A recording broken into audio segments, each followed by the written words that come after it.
আপনার পতিত ফেলে রাখা জমিটা নিঃসন্দেহে কাজে লাগাতে পারেন খুবই দ্রুত সময়ের ভিতরে। নতুন চারা রোপণের উপযুক্ত সময়টা কখন, নতুন চারা রোপণের পরে কি কি পরিচর্যা করতে হবে, এটাই কিন্তু লতিরাজ যারা চাষ করে তাদের একটা কমন প্রশ্ন। এই যে দেখেন, এই চারাগুলার বয়স মাত্র 15 দিন, আর মাত্র 15 দিন বয়সী গাছে আপনার নিচে এরকমভাবে পানি রাখতে হবে। এই যে দেখেন, 1 ইঞ্চি 1.5 ইঞ্চি করে কিন্তু এখানে পানি রাখা আছে। এই পানিটা আপনাকে রাখতে হবে। আর আপনাকে অবশ্যই সঠিক জাতের কচুর চারাটা সংগ্রহ করতে হবে, আসলে এই লতিরাজ কিনা।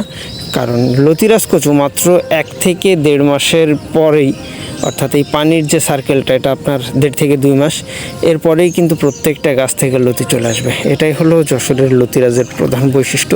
আপনার পতিত ফেলে রাখা জমিটা নিঃসন্দেহে কাজে লাগাতে পারেন খুবই দ্রুত সময়ের ভিতরে।